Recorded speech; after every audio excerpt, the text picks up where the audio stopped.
hadirin wal hadirat rahimakumullah. Sholawat adalah tali silaturahim yang langsung digurui oleh Allah Subhanahu wa ta'ala. Sholawat adalah menyambung tali silaturahim antara sesama kita kepada baginda Nabi Sallallahu Alaihi Wasallam, menyambung tali silaturahmi kepada keluarga Nabi, para ummahatil mukminin, para sahabat, dan tali sholawat adalah menyambung antara sesama al-mu'min akhul mu'min, al-muslim akhul muslim. Bila mana seseorang mau memahami yang sebenarnya tentang sholawat, sangat luar biasa. Pendapat makna innallaha wa malaikatahu yusholluna ala nabi.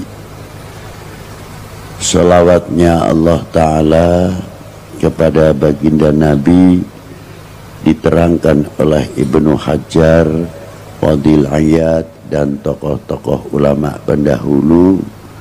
Maknanya salawatnya Allah Ta'ala adalah rahmah yang disertai ta'dim, makrunatan bita'dim. Rahmat yang disertai Allah Ta'ala mengagungkan kepada baginda Nabi Sallallahu Alaihi Wasallam. Dan sholawatnya para malaikah adalah doa lil ummah. Sedangkan sholawatnya antara kita kepada baginda Nabi Sallallahu Alaihi Wasallam adalah menyambung hubungan kita kepada Rasulullah, tidak di dalam sholawat saja, bahkan sholawat di dalam sholat pun masih terkait sesama kita. Di antaranya kita mengucapkan setiap waktu assalamu alayka ayuhan nabiyyu wa rahmatullahi wa barakatuh. Selain itu, di waktu kita mengucapkan assalamu alayka ayuhan nabiyyu wa rahmatullahi wa barakatuh, seolah-olah Rasulullah di hadapan kita, karena ada kalimah mukhattab istighdari, kalimah ka alaika, seolah-olah Rasulullah di depannya waktu kita mengucapkan assalamu alayka ayuhan nabiyyu wa rahmatullahi wa barakatuh. Diteruskan assalamu alayna wa ala ibadillahi salihin. Ketika Isra Mi'raj Rasulullah mengucapkan at-tahiyyatul mubarakatus salawatut thayyibatu lillah, Allah Ta'ala menjawab, memberi satu kehormatan kepada baginda Nabi dengan dawuhnya assalamu alayka ayuhan nabiyyu wa rahmatullahi wa barakatuh. Ternyata sholawat itu juga mengandung akhlak, sholawat itu juga mengandung adab. Walaupun di sini mengucapkan Allah Ta'ala kepada Rasul assalamu alayka, tapi pangkat Rasulullah diangkat ayuhan nabiyyu wa rahmatullahi wa barakatuh. Yang kedua, ketika Rasulullah mendapat rahmah barokah dari Allah, Rasulullah masih peduli memikirkan umatnya, maka Rasulullah minta sujud kepada Allah. Disuruh bangun sama Allah Ta'ala, beliau mengatakan minta sama Allah, apa diantaranya? assalamu alaina wa ala ibadillahi salihin. Diijabah oleh Allah Ta'ala dengan salamu alaina wa ala ibadillahi salihin. Bimbingan kepedulian sudah diterapkan oleh Rasulullah dari semenjak dahulu. Assalamu alaina sampai sekarang masih dibaca oleh kaum mukminin. Kita setiap sholat tetap masih membaca assalamu alaina wa ala ibadillahi salihin. Assalamu alaina duh dat kang paring slamet, mugi panjenengan kersa maringi keselamatan dateng kita sedaya.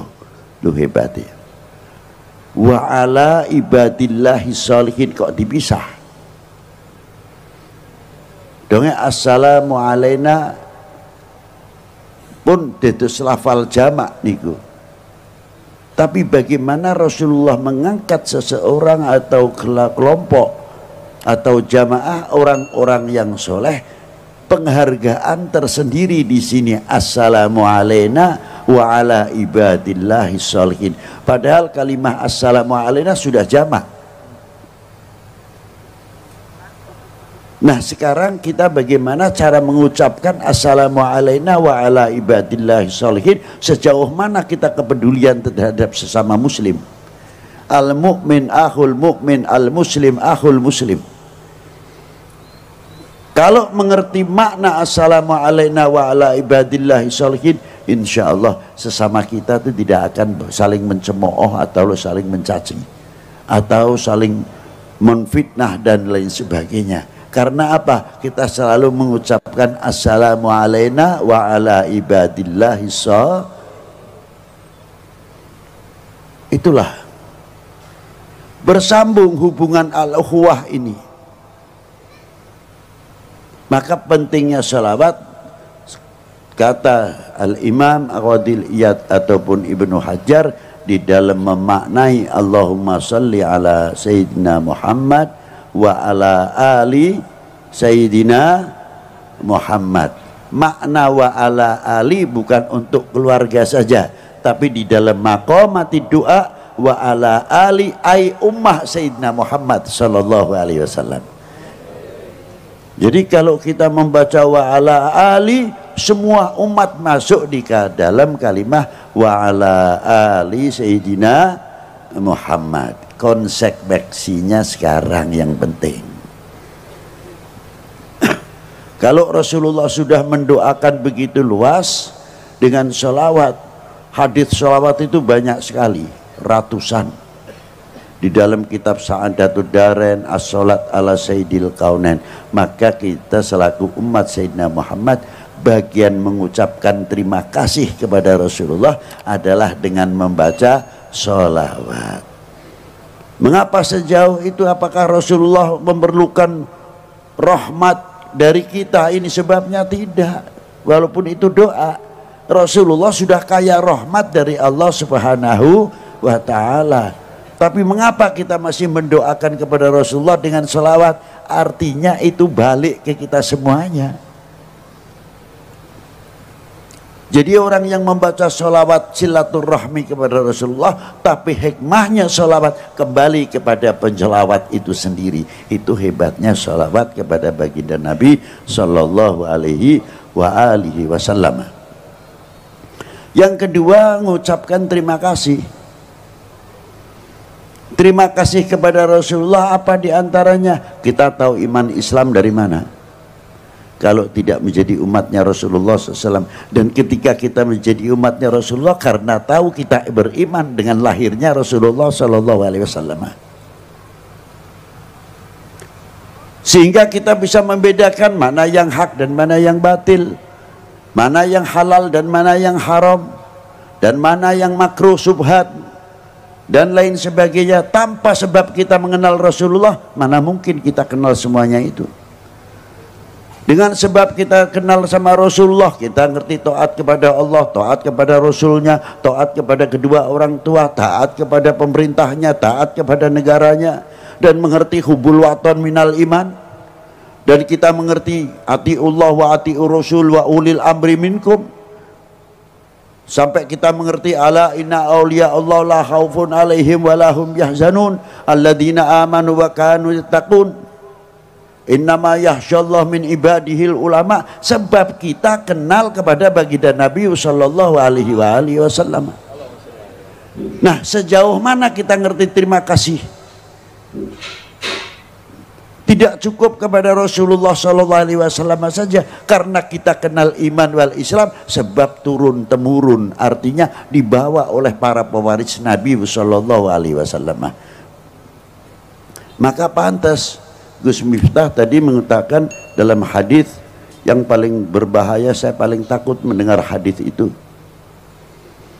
Bila mana umat ini sudah lari dari ulama, akan 3 perkara akan diturunkan oleh Allah. Yang pertama, yarfa'ullahul barokah, diangkatnya barokah min ma'isyatihi, dari dunia perdagangannya. Kalau sudah berbicara dunia perdagangannya sangat kompleks.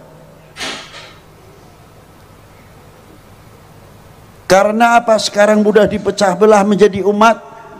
Sebab apa sekarang menjadi bangsa yang mudah dipecah belah? Karena kita jauh dari ulama. Kalau sudah jauh dari ulama, bumi pun ikut panas, bukan manusianya saja yang panas. Kira apa? Yang mudah dibenturkan dulu waktu kecil saya. Kebone dewe niku ana alang-alangi tak bakar itu kering setengah mati. Mlepes malih mlepes. Lah saiki aja maneh sing kering, sing ijo ae dibakar gampang. Bumine padha ae kejabut rahmah, kejabut barokah. Sebab apa? Kita lari dari al ulama. Sebab apa? Di zaman pada waktu oknum pada waktu zaman Bani Umayyah, setelah wafatnya Sayyidina Ali, padahal kurang apa umat pada waktu itu? Kurang nopo umat yang zaman semonten badani Sayyidina Ali. Bani Umayyah hebat luar biasa. Ulama ora kurang. Jago hadis, jago tafsir luar biasa. Wong isih top-top. Ning kena apa umure Bani Umayyah ya 100 tahun kurang lebih. Tumbang begitu saja. Padahal sampai kekuasaannya sampai Spanyol pada waktu itu. 350 tahun Islam di Spanyol. Wassalam. Ulama isih akeh. Jamane zaman saiki ulama sing pentolan-pentolan wis akeh diurae neng. Coba di zaman Bani Abbas setelah tumbangnya Bani Umayyah, berapa keturunan baginda Nabi para habaib sing dipotong lehernya, dikejar-kejar, bukan sedikit. Dan ulama-ulama pada waktu itu juga tidak sedikit. Sampai terkenal di zaman Bani Abbas 1001 malam di Baghdad. Hancur Harun ar-Rasyid. Sampai turun temurun. Wassalam. Kerajaan. Karena apa sebabnya? Lari daripada ulama. Kuncinya di situ. Maka saya kagum secara pribadi maupun secara membaca tarikh, sejarah. Ini perlu anak-anak muda. Saya malam ini walaupun sudah malam masih bangga sekali. Kalau orang tua saya tidak nyepelekan, orang tua sudah jelas. Ini yang paling 80% di sini adalah kaula muda.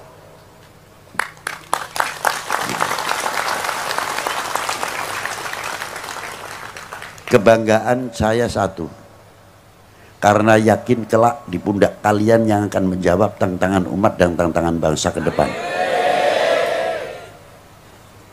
Di pundak kalian, bukan di pundak sesepuh. Sesepuh itu walaupun umurnya panjang 100 lebih, tetap fisiknya sudah menurun.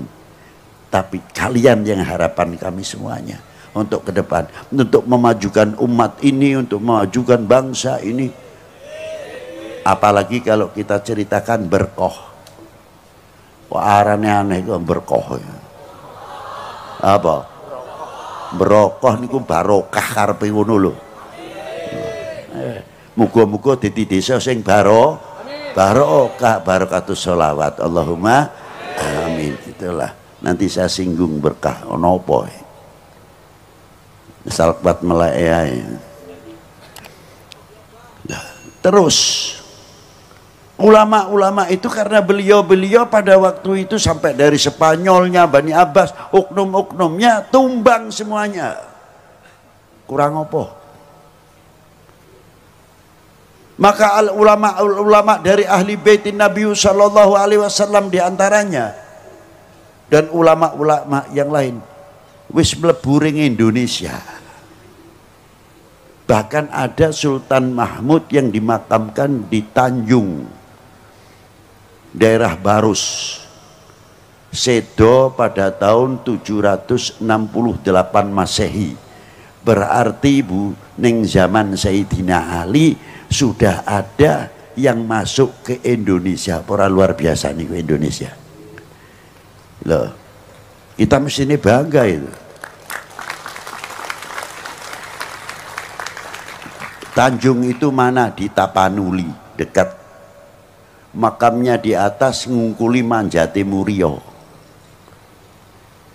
Dan yang keturunan dari Sayyidina Husain terus dibawa Imam Muhammad Al-Baqir, Ali Ja'far Shadiq, Imam Ali Al-Uraidi, sampai Imam Ahmad Al-Muhajir, sampai panjangannya Syed Muhammad Syekh Marbat mempunyai putra Amir Abdul Malik dan mempunyai putra Imam Abdullah Udmat Khan bin Alwi Amal Fakih. Niku sing pertama kali masuk ten India, ten Hyderabad. Dari keturunan beliau Imam Abdullah Udmat Khan, ibunya Putri Ratu Hyderabad. Punya anak Imam Ahmad Shah Jalal. Lah ini yang kita menjadi contoh luar biasa. Ulama besar bin ahli baitin Nabi sallallahu alaihi wasallam, beliau masuk ke daerah Cham atau Champa. Daerah Champa dan daerah Annam. Sekarang masuk wilayah Vietnam. Nah, Champa niku terkenal putri cempone. Champa maupun Annam agamane sih beda. Ning Champa karo Annam saagama setiap tahun perang bendina niku kena doneke ben wulan sing ngathahake korban. Tidak pernah putus. Saagama sak bangsa. Masuklah Imam Ahmad Shah Jalal. Begitu masuk dengan akhlaknya dan adabnya yang luar biasa, mendapatkan simpati dari Raja Cham maupun Annam. Akhirnya beliau dipilih menjadi raja di Cham dan Annam. Sepakat Raja Champa maupun Annam. Hebat iku sing tak kula hebati ngoten lho. Sing dipilih agamane liya, sing milih agamane liya. Kok bisa lho ora ngoten niku. Niku hebat. Dan itu ditiru oleh wayahipun Imam Ahmad Shah Jalal niku putrane Imam Jamaluddin Husain. Imam Jamaluddin Husain itu yang menurunkan para aulia-aulia yang ada di tanah Jawa, mulai Aceh sampai tekan sak piturute niku kathah 90% putra wayahe Al Imam Ahmad Shah Jalal. Diantarane nalika masuk Malik Ibrahim benten Jawi Indonesia niki dan Malik Said Ibrahim Asmara Kondi nggawa Jamaatil Kubra, jumlahe ana sing 200, ana sing 90 pirang kapal. Makanya disebut Maulana Maghribi, Maulana Maghribi, Maulana Maghribi.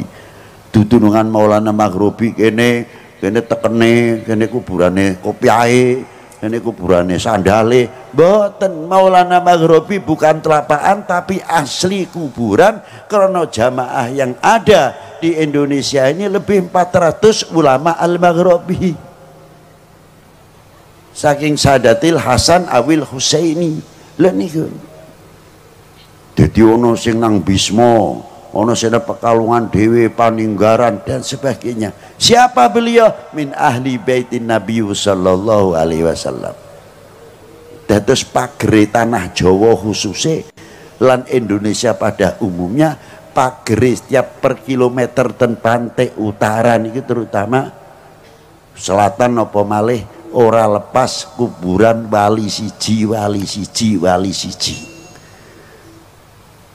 napa malih daerah kidul Parangtritis dan sebagainya sing nurunake di antawisipun Ki Ageng Nis, Ki Ageng Getas, Ki Ageng Selo dari Joko Tarub sak piturutipun. Maka dari itu Indonesia terutama menjadi santer, menjadi punjer, menjadi lopian contoh yang luar biasa fil alam di dalam dunia ini. Tapi risikonya kok akhir-akhir kok model mudah dipecah belah. Lho niki lah. Aduh sebab melayu saking para sesepuh, saking para ulama. Padahal para beliau-beliau tidak andil sedikit di dalam memerdekakan bangsa ini dari belenggu penjajah dan kebodohan. Mboten syiarul Islam saja. Sing kula takoni awake dhewe kuwi tau andil apa, mempunyai kontribusi apa ngisi kemerdekaan iki sing kula takoni. 45 menangi ora, 47 ora menangi, 48 nang Madiun ada peristiwa apa kiai luwih 3.000 sing disembelih peristiwa Madiun. Coba awake ora menangi, apa dhewe nurun negakake merah putih, nyeblokake merah putih blas. Napa malih kok zaman semonten sakniki mawon merosotnya nasionalisme, merosotnya memiliki handar beni kecintaan kepada tanah air mulai melentur. Niki sing bahaya. Lho kok isone ngono pripip gampang. Ya umpamane bendera diceblokake miring sampai ndeteng kaya iki. Mbok iya medun sing nggang kendaraan atau sing weruh nang kono ditegakake sing lempeng. Kapak-kapak no merah putih niku ada 3 hal di dalamnya: kehormatan bangsa, harga diri bangsa, jati diri bangsa. Ampun ngantos melekat melentur niki ada di dalam merah. Lah niki lah. Makanya tiang yang kuat terhadap cintanya kepada negara pasti orang itu ahli sejarah, mengenal sejarah. Ora beda anak nek taat karo wong tuane temenanan ngerti perjuangane wong tua. Tapi nek anak orang ngerti perjuangane wong tua weruhe omahe wis mentereng, sedane ana, kendaraane akeh, begitu ora ana kakang adik kerah rebutan waris. Itu yang terjadi. Margo si anak orang tahu dididik bagaimana perjuangannya kedua orang tua. Lan itulah. Begitu pula kalau kita sudah mengetahui perjuangan bangsa ini, ya insya Allah kita tahu akan memperkokoh, memperkuat kesatuan persatuan demi apa? Keutuhan Indo. Harusnya kan ngoten. Makanya kula kuatir wenten setunggal ayat kadar bobot hadis, kadar bobot iman seseorang tergantung kecintaannya kepada Kanjeng Nabi. Niki dipelintir niki. Oknum niki pinter terkadang. Lho nek ngono arep ngembosi wong Islam khususnya ngembosi liya agama khususnya wong Islam, kurangi cintane kepada para ulama, cintane kanjeng dateng kanjeng Nabi, gembosi. Niku cara ngancurke umat beragama khususnya Islam. Engko nek wis benturke antar umat beragama, niki tujuan terutama cara pola untuk menghancurkan Indonesia. Sadar itu. Biar tarung niku kira-kira Indonesia bisa dipecah niku pripun. Dengan segala cara, waspada terutama. Semonten ugi nek badhe ngancurake bangsa niki dipintir malih saking hadis wau, kadar bobot iman seseorang tergantung kecintaannya kepada Nabi ini. Lah nek kadar bobot iman nopo cinta seseorang terhadap bangsanya tergantung cintanya kepada tanah airnya. Nek demene marang tanah air temenanan, cintane bangsa luar biasa. Kalau sudah cinta betul-betul kepada bangsanya, pasti akan menutupi segala kekurangannya. Bukan berarti mengingkari ada kekurangan atau selak, saking ada cara-cara menasehatinya. Tidak bangga menepuk dada kalau membuka aibnya bangsa sendiri. Loh nikulah, aku umpamanya dadi oknum ben dikeploki ke luar negeri, hebat hebat hebat. Wah, padahal niku buka aib sedulure dhewe kok ora isin sing kaya niku. Lah nikilah. Tapi kalau orang cinta yang luar biasa, kaya bocah pondok umpamane, aku dadi kiai ini ana bocah sing colong jukuk, tak keplaki dhewe nang kamar, tak ajar. Tapi begitu di luar ditanya, "Bib, jare bocah pondok kene kok ana sing tangane dawa Bib? Sapa sing ngomong? Pondok kene bersih katik bocah-bocah kaya kowe." Tapi bocah wis tak ajar, ora nutupi. Di luarnya kita selaku bangsa Indonesia harus berani menyatakan kami bangsa yang besar. Kami punya para leluhur yang luar biasa yang menurunkan kita ini, yang mempunyai intelektual dan ilmuwan yang luar biasa. Buktinya apa? Gawe Borobudur kayak sampai saiki, gawe Candi Prambanan. Saya kagum melihat Prambanan, lawang tempatnya cedak dengan gunung berapi. Iki mestine dhuwur semono, iki nek hitungane ora kuat kangelan. Tekstur tanahnya gimana? Kira-kira ben ora kena goyangan. Itu kok hebatnya. Umpamane nono lindu ono apa kok iso ora terpengaruh. Sekarang sudah tua umurnya, ya pantes kena sedikit-sedikit. Tapi biyen carane mikir, terus arusnya air ini kemana? Nerobos ning liyane apa ora? Loh, orang-orang dahulu sudah berpikir sejauh itu, bukan lihat Borobudur atau Prambanan setelah berdiri. Begitu pula Kanjeng Sunan Kalijogo, Demak pada waktu itu dekat dengan Gunung Murionya. 2000 tahun yang lalu kurang lebih Gunung Murio pernah meletus. Hingga tanahnya itu tanah banyak bergeser atau setengah gambut. Tapi Sunan pada waktu dulu, waktu mendirikan Masjid Demak, ono sokone siji sing arane Soko Tatal. Nek aku berwe keramat. Padahal itu ilmu yang luar biasa. Membuat Soko Tatal bagaimana caranya elastis untuk menjaga keseimbangan saka sing wolu. Para ulama kita pun dulu sudah maju luar biasa. Itulah para leluhur bangsa kita, bukan bangsa yang ketinggalan. Abad 9 Hijriah, bagaimana ulama-ulama kita sudah di Masjidil Haram, sudah mengajarkan torekot, sudah mengajar di Masjidil Haram. Lihat di kitab Jami' Karamatul Aulia Jutani. Jadi kita harus bangga. Tapi saiki kok melentur piye kok seneng dijeblokake, dibenturake, percaya karo hoa. Tulung ayo jaga bareng-bareng Indonesia dari segala bentuk perpecahan. Wahai bangsaku yang kubanggakan, relakah negerimu terpecah belah? Buktikan, jangan tidak-tidak saja. Ayo kita bentengi sehingga kita bisa mengejar segala ketinggalan. Ayo gandengan tangan, jangan sampai kita memberikan kesempatan seujung rambut pun kepada oknum-oknum orang lain atau bangsa lain yang akan menunggu pecahnya Indonesia.